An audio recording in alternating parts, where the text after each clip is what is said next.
Simpsons episode where Homer has the X-ray. Oh, it just basically looks like this fat guy around bones. It's like, oh wow.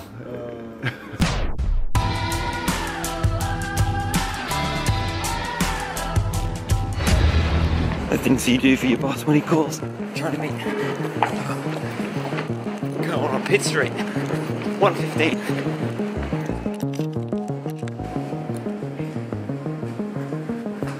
You're ready? Good to go. Beautiful. Come on. Oh, Jesus. Alrighty.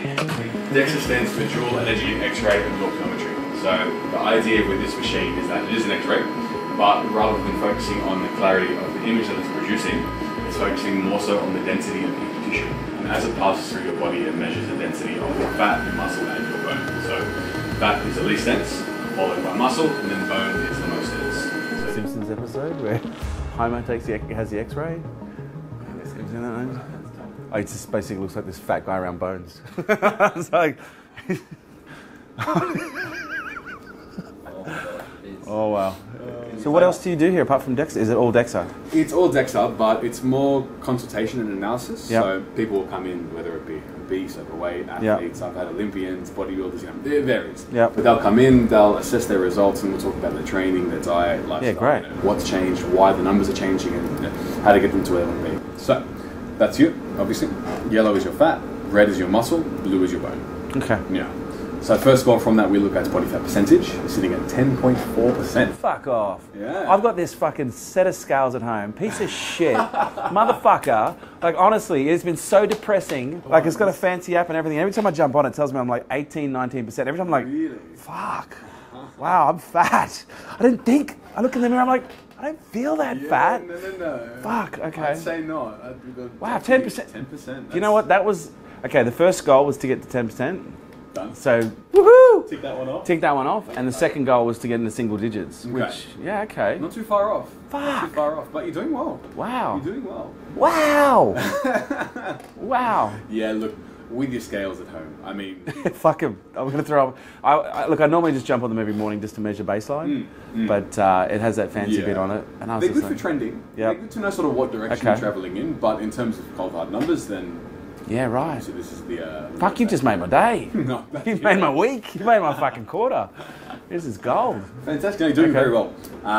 As a healthy range for the average male that you're ready to aim for about 11 and 21, but being underneath that is often reserved for those who are athletes, bodybuilders, Got it. professional competitors, whatever it might be. Okay. So from that, we jump to the next score. We look at the fat mass height index here. So Right. this is fat mass over height squared. So I'm assuming you've heard of BMI or body mass Correct, index. yeah. Same thing as BMI, but it's isolating your fat mass specifically. So in terms of fat mass index, you're sitting at 3.19. Doing well. With these percentiles, the lower those numbers, the better.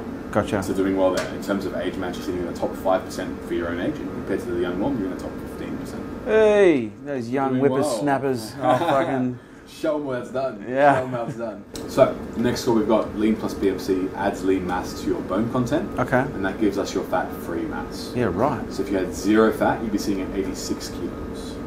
Fuck. Yeah. Yeah, right. So I don't have much fat to go. No. So if I'm weighing in at, like, let's say 92 kilos right now, I literally am holding on 6 kilos fat. Roughly, yeah. So I could only lose 6 kilos and then I'd be... No, not even. Not even. Your body needs some Yeah. fat just to survive. So I couldn't even lose 6 kilos.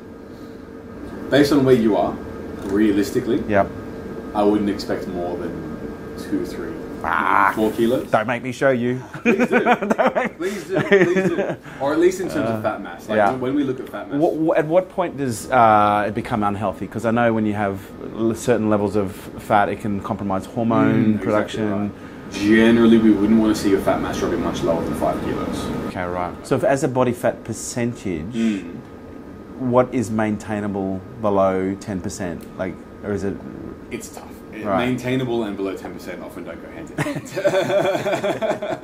Whack. Yeah, it's tough. All right. You know what? If I hadn't have had my fucking fancy Sundays, like last week I had like the last week and a half, I went to the cinema last week. I went gold class. I had like 2 Sundays.